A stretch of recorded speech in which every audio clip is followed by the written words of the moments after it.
नमस्कार, बहुत बहुत स्वागत है आपका। आप देख रहे हैं खबर असरदार। मैं हूं आपके साथ ऋतु ज्ञानवानी और मैं हूं आपके साथ प्रशांत कटारे। तो खबर असरदार में आज सबसे पहले बात नागपुर हिंसा की।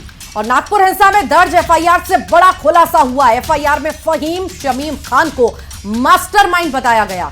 एफआईआर में महिला पुलिसकर्मियों से छेड़खानी का जिक्र भी है। नागपुर हिंसा मामले में अब तक 4 एफआईआर दर्ज हुई हैं। और यह खुलासा हिंसा में दर्ज पहली एफआईआर से हुआ है। एफआईआर के मुताबिक भीड़ ने अंधेरे का फायदा उठाकर महिला पुलिसकर्मी के साथ छेड़खानी करने की कोशिश की। और फहीम शमीम ही वो शख्स है जिस पर भीड़ इकट्ठा करने के आरोप लगे। ये रिपोर्ट देखिए।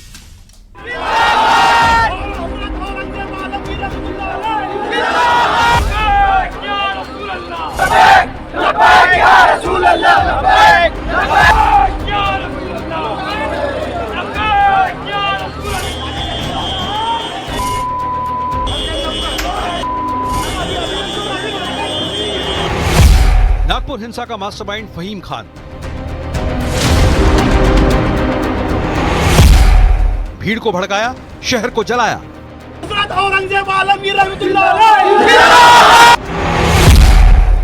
एफआईआर में पर्दाफाश, महिला पुलिसकर्मी से छेड़खानी।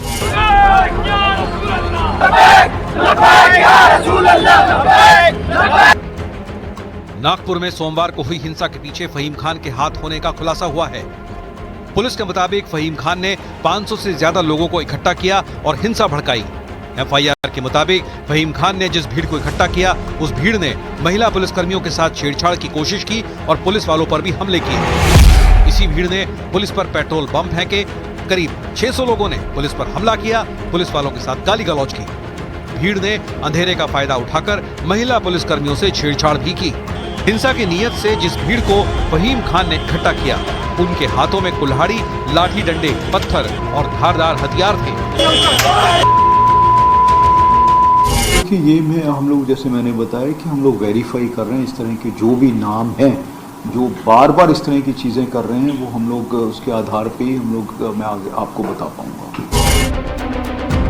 जिस मास्टरमाइंड फहीम खान का जिक्र पुलिस ने अपनी एफआईआर में किया है, वो माइनॉरिटी डेमोक्रेटिक पार्टी का शहर अध्यक्ष है और उसने केंद्रीय मंत्री नितिन गडकरी के खिलाफ चुनाव भी लड़ा था, लेकिन हार गया था। हिंसा वाले दिन विश्व हिंदू परिषद और बजरंग दल के कार्यकर्ता औरंगजेब की कब्र के खिलाफ प्रदर्शन कर रहे थे। इसी प्रदर्शन के खिलाफ फहीम खान ने लोगों को पुलिस स्टेशन के सामने इकट्ठा किया था। औरंगजेब के खिलाफ प्रदर्शन कर रहे 9 लोगों के खिलाफ पुलिस ने अलग अलग धाराओं के तहत एफआईआर दर्ज की। पुलिस स्टेशन के बाहर प्रदर्शन कर रहे लोगों को पुलिस ने शांति की अपील की, लेकिन शाम होते होते दंगे वाली जगह पर 500 से ज्यादा लोग इकट्ठा हो गए। और इस भीड़ पर पुलिस की अपील बेअसर साबित हुई। भीड़ से औरंगजेब के समर्थन में नारे लगने लगे। पुलिस के मुताबिक भीड़ को बार बार हिंसा के लिए भड़काया गया और इसी भीड़ ने पुलिस पर हमला कर दिया।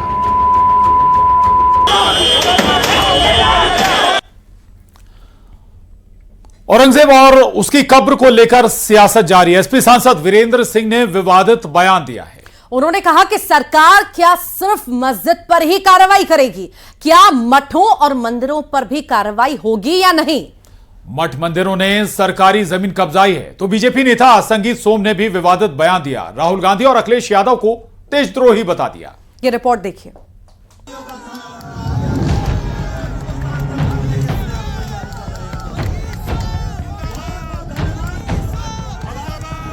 मेरठ के सरधाना से बीजेपी के पूर्व विधायक संगीत सोम ने विवादित बयान दिया। संगीत सोम ने राहुल गांधी और अखिलेश यादव को औरंगजेब के तहत देशद्रोही बताया। संगीत सोम ने कहा कि कांग्रेस ने औरंगजेब के नाम पर सड़कें बनाने का काम किया। संगीत सोम बोले कि अगर औरंगजेब देशद्रोही था तो राहुल गांधी और अखिलेश यादव भी देशद्रोही हैं। औरंगजेब कैसे महान हो सकता है, लेकिन लोगों ने वो चाहे राहुल गांधी रहे हो, चाहे अखिलेश यादव रहे हो,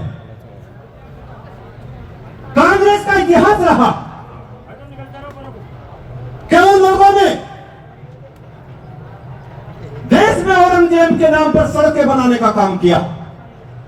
मैं पूछना चाहता हूं कि इतने बड़े आताताई के नाम पर सड़कों का नाम रखने की जरूरत क्या थी। मैं आप लोगों से कहना चाहता हूं कि अगर औरंगजेब देशद्रोही था तो राहुल गांधी और अखिलेश जैसे भी लोग देशद्रोही की श्रेणी में आते हैं दोस्तों। आरएसएस के अखिल भारतीय प्रचार प्रमुख सुनील अंबेडकर से बेंगलुरु में जब पूछा गया कि क्या औरंगजेब आज भी प्रासंगिक है और क्या उनकी कब्र को हटा दिया जाना चाहिए, तो उन्होंने कहा कि मुझे लगता है ये प्रासंगिक नहीं है। See, any type of violence is not good to the health of the society, and I think police are have taken the cognizance of it, and so I think they will go into the details, and that's the point. Is Aurangzeb relevant today? Do you think the tomb should be moved? I think not relevant. Samajwadi party के सांसद वीरेंद्र सिंह ने मठ मंदिर को लेकर विवादित बयान दिया। वीरेंद्र सिंह ने कहा कि सरकार सिर्फ मस्जिद पर ही कार्रवाई करेगी या मठों और मंदिरों पर भी कार्रवाई होगी। सरकार मठ मंदिरों पर भी कार्रवाई करे। इस देश में पता नहीं कितने मंदिर, मठ और मस्जिदें हैं। अगर उनकी सभी की छानबीन कराई जाए तो उसमें 99% ऐसे मठ, मंदिर और जो है कि मस्जिद आएंगी जो सरकारी भूमि पर बने हैं। तो क्या सरकार सभी मठों पर या सभी मंदिरों पर इसी तरीके की कार्रवाई करेगी कि केवल पर्टिकुलर चिन्हित जगहों पर ही कार्रवाई करके एक वातावरण पैदा करेगी जिससे जो है कि भारतीय जनता पार्टी के शक्तियों को, उनको फासिस्टवादी ताकतों को खाद पानी मिल सके। मुगलकालीन आक्रांताओं को लेकर सियासी बयानबाजी चरम पर है। एसपी और कांग्रेस के नेता जहां इसे लेकर सवाल उठा रहे हैं तो वहीं बीजेपी ने भी करारा पलटवार किया। न्यूज़ 18 के लिए ब्यूरो रिपोर्ट। लेकिन लोगों ने वो चाहे राहुल गांधी रहे हो। बुरहानपुर में सोशल मीडिया पर डाली गई एक धार्मिक पोस्ट के बाद इलाके में तनाव फैल चुका है। देखते ही देखते बड़ी संख्या में मुस्लिम समाज के लोग कोतवाली थाने पहुंच गए हैं, जिसके बाद स्थिति को काबू में करने के लिए बड़ी संख्या में पुलिस जवानों को तैनात किया गया। उधर मऊगंज में हुए बवाल को लेकर अब सरकार सख्त हो गई है। ये रिपोर्ट देखिए।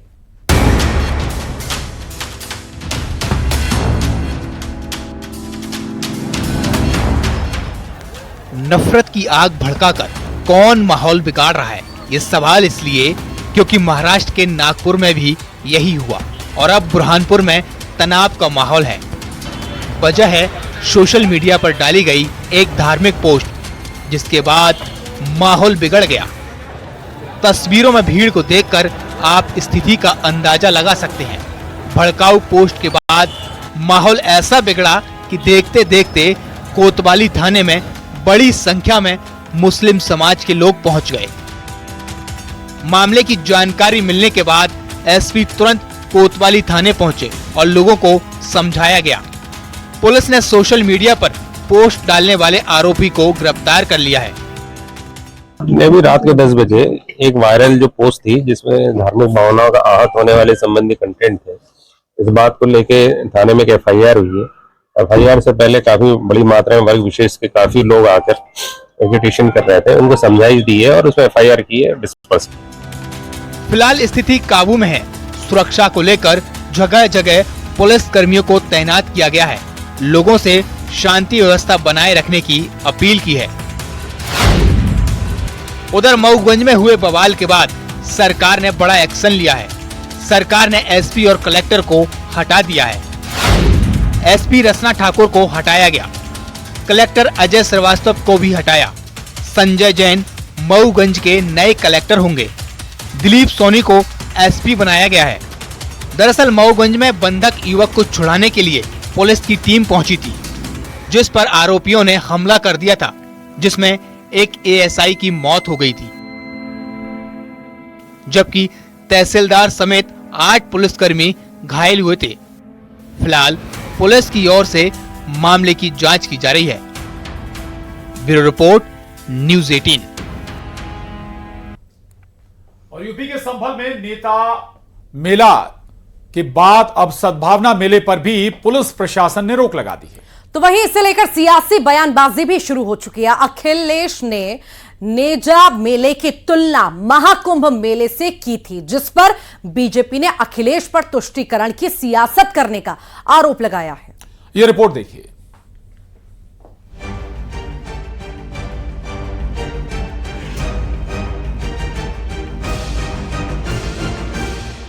संभल में सद्भावना मेला भी अब नहीं लगेगा।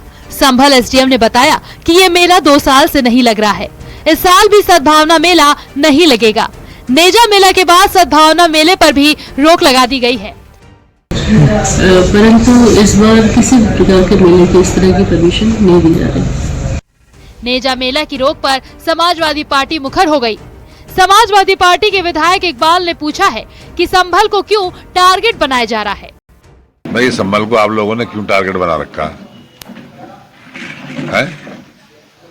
संभल वालों को, इनको भी तरक्की करने दो भाई। इन्हें क्यों रोक रहा हो तरक्की से?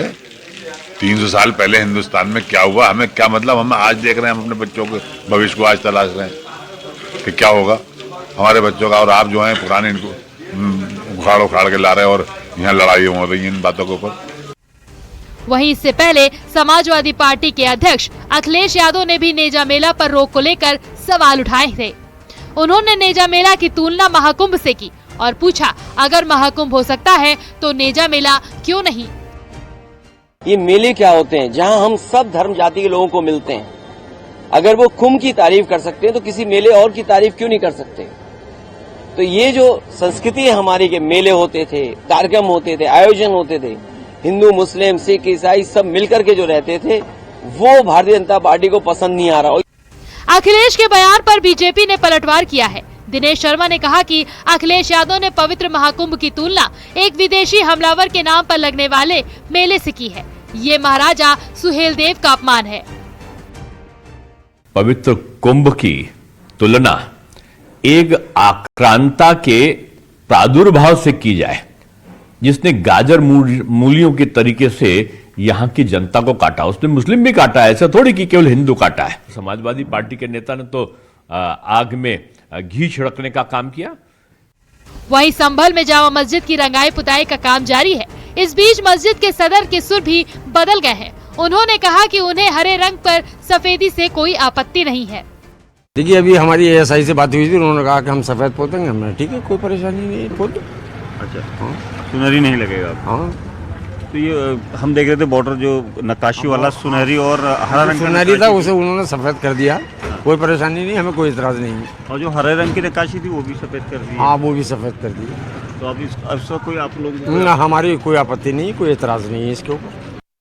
संभल में जामा मस्जिद के सर्वे को लेकर हुई हिंसा के बाद से संभल पर सियासी बयानबाजी थमने का नाम नहीं ले रही। पुलिस प्रशासन जहां कोर्ट के ऑर्डर का पालन करवा रही है, वहीं सियासी वार पलटवार जारी है। न्यूज़ 18 के लिए ब्यूरो रिपोर्ट।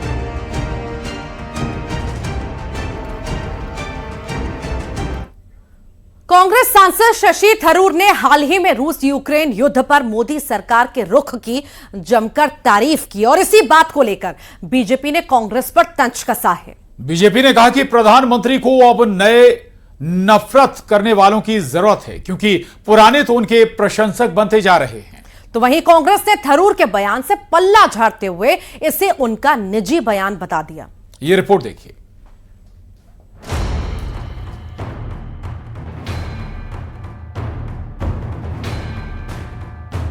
कांग्रेस नेता शशि थरूर ने एक बार फिर से प्रधानमंत्री नरेंद्र मोदी की तारीफ की। रायसीना डायलॉग में शशि थरूर ने कहा कि भारत के पास ऐसा प्रधानमंत्री है जो 2 सप्ताह के अंतराल में यूक्रेन और राष्ट्रपति और साथ ही मॉस्को के राष्ट्रपति दोनों को गले लगा सकता है और दोनों जगह पर स्वीकार्य है। इसलिए भारत स्थायी शांति स्थापित करने में योगदान दे सकता है। बहुत कम देश ऐसा करने में सक्षम है। Clearly, the policy has meant that India has actually a prime minister who can hug both the president of Ukraine and the president of Moscow 2 weeks apart and be accepted in both places. And therefore, India is in a position where it can make a difference to a lasting peace if it was so required in ways that very few countries would be able to. Congress नेता शशि थरूर के बयान पर कांग्रेस नेता तारिक अनवर का कहना है कि पता नहीं तंज था या तारीफ की थी। थरूर की राय पार्टी की राय से अलग हो सकती है। तंजिया उन्होंने कहा, यह सही मानों में की तारीफ की, कहना मुश्किल है। लेकिन शशि थरूर जो कि यूएन में रहे हैं, उनको दुनिया के पूरे विश्व के जो राजनीति है उससे वो वाकिफ़ है। मैं समझता हूँ कि शायद वो कारण रहा होगा, इसलिए वो हमेशा जो भी इंटरनेशनल इश्यूज होते हैं उस पर अपनी राय देते हैं। कांग्रेस भले ही शशि थरूर के बयान से पल्ला झाड़ रही हो, लेकिन बीजेपी इसे मोदी सरकार की विदेश नीति की जीत मान रही है। शशि थरूर जी ने अपना वक्तव्य रखा है और शशि थरूर जी ने यूक्रेन और रूस के बीच में जिस प्रकार से फरवरी 2022 से युद्ध चल रहा है, उसको लेकर भारत और विशेष करके माननीय प्रधानमंत्री श्री नरेंद्र मोदी जी के स्टैंड के ऊपर टिप्पणी करते हुए कहा है कि जब इनिशियल समय था फरवरी 2022 का, उस समय मैंने क्रिटिसाइज किया था प्रधानमंत्री नरेंद्र मोदी जी का, मैंने क्रिटिसाइज किया था भारत के स्टैंड का। I had criticised the stand that India had taken then vis a vis Ukraine and Russia war. But आज जब 3 वर्ष बीत गए हैं, कहीं न कहीं मैं बाध्य होता हूं ये कहने के लिए कि प्रधानमंत्री नरेंद्र मोदी जी ने जो डिप्लोमेसी दिखाई, वो डिप्लोमेसी आज रंग लाई है and it's a unique kind of diplomacy. अभी कुछ दिन पहले प्रधानमंत्री मोदी ने एक ग्लोबल पॉडकास्ट में पुतिन और ज़ेलेंस्की के साथ अपने संबंधों का जिक्र किया था। मैं राष्ट्रपति पुतिन के सामने बैठ करके मीडिया को कह सकता हूं कि युद्ध का समय नहीं है, और मैं ज़ेलेंस्की को भी एक मित्र भाव से उनको भी कहता हूं कि भाई दुनिया कितनी ही आपके साथ खड़ी क्यों न हो जाए, युद्ध भूमि में कभी भी परिणाम नहीं निकलने वाला है। कांग्रेस भले ही शशि थरूर के बयान से पल्ला झाड़ चुकी हो, लेकिन बीजेपी का कहना है कि कांग्रेस के बाकी नेताओं को भी हर बार पीएम मोदी और देश के खिलाफ बोलने के बजाय शशि थरूर से सीखना चाहिए। मल्लिकार्जुन खड़गे और साथ ही राहुल गांधी को आगे आकर शशि थरूर के रुख की सराहना करनी चाहिए। न्यूज़ 18 के लिए ब्यूरो रिपोर्ट। और राजस्थान कांग्रेस कार्यकर्ताओं की वफादारी की परीक्षा लेने की तैयारी की जा रही है। कांग्रेस ने फैसला किया है कि अब नेताओं और कार्यकर्ताओं का डीएनए टेस्ट करके पता लगाया जाएगा कि उनके खून में कांग्रेस की वफादारी आखिर बची भी है या नहीं। अगर डीएनए रिपोर्ट में कोई खोट मिली तो ऐसे नेताओं को बाहर का रास्ता दिखा दिया जाएगा। लेकिन यह सब कुछ कैसे होगा, इसके लिए बाकायदा कांग्रेस ने एक फॉर्मूला तैयार किया है। ये रिपोर्ट देखिए।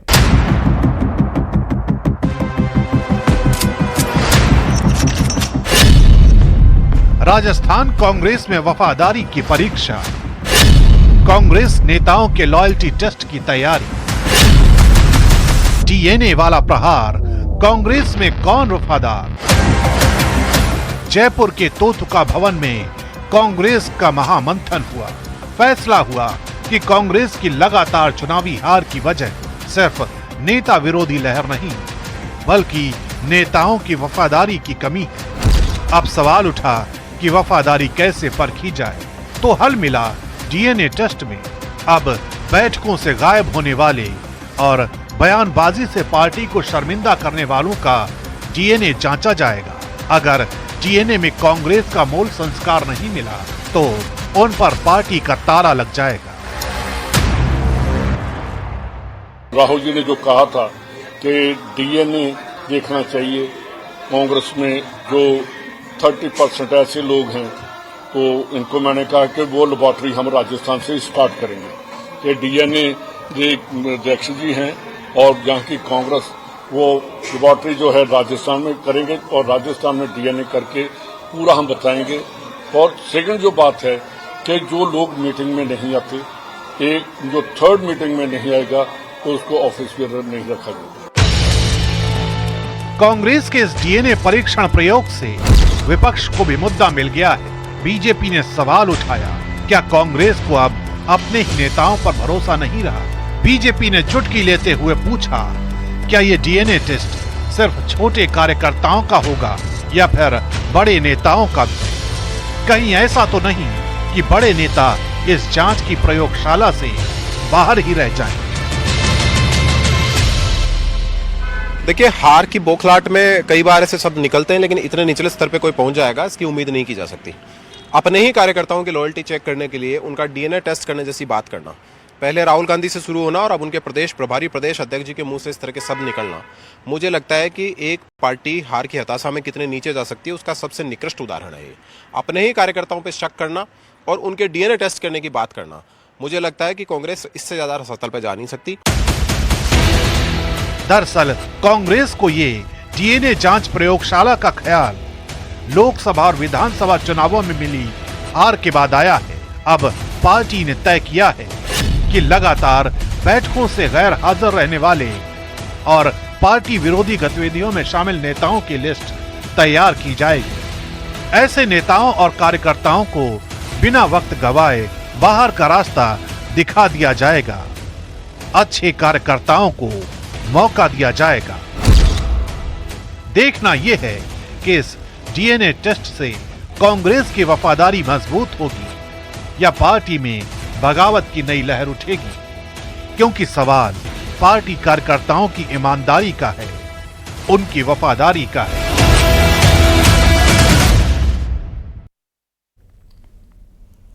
बंगाल की सियासत में विधानसभा चुनाव से पहले ही मुसलमानों पर सियासी दंगल शुरू हो चुका है। 9 साल बाद ममता बनर्जी फुरफुरा शरीफ पहुंची तो उन पर बीजेपी समेत कई नेताओं ने मुस्लिम वोटों की तुष्टीकरण का आरोप लगा दिया। लेकिन सवाल है कि फुरफुरा शरीफ पहुंचकर ममता बनर्जी ने क्या और किसे संदेश दिया है। दिखाते हैं आपको खास रिपोर्ट। उस वक्त की है जब ममता बनर्जी 9 साल बाद हुगली जिले के फुरफुरा शरीफ पहुंची, जहां उन्होंने फुरफुरा शरीफ के मौलवियों के साथ बैठक की और इफ्तार की दावत में शामिल इन तस्वीरों की सियासी गलियारों में काफी चर्चा हो रही है।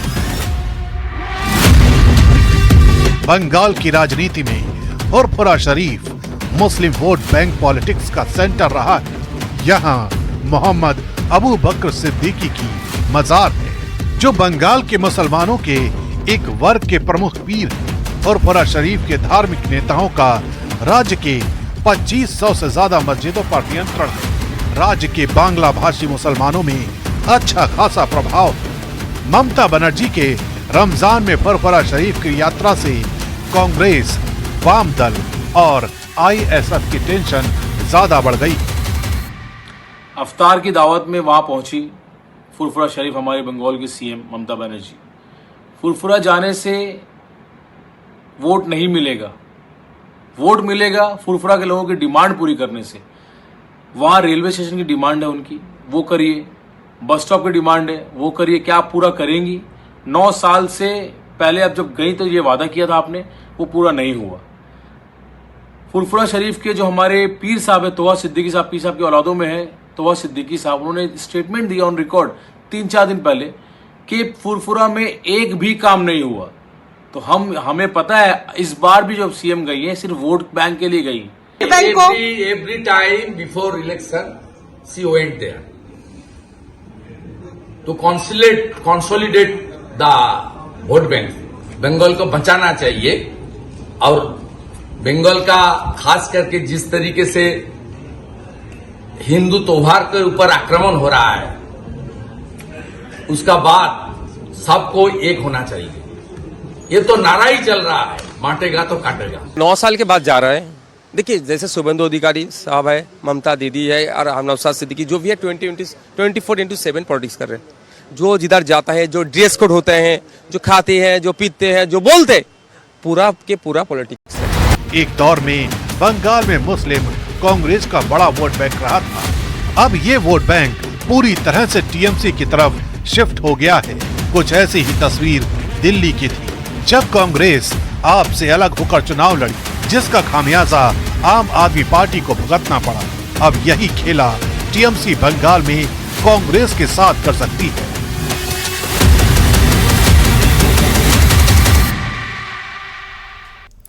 और इसी के साथ ही खबर असरदार में आज के लिए इतना ही। आप बने रहिए न्यूज़ 18 के साथ।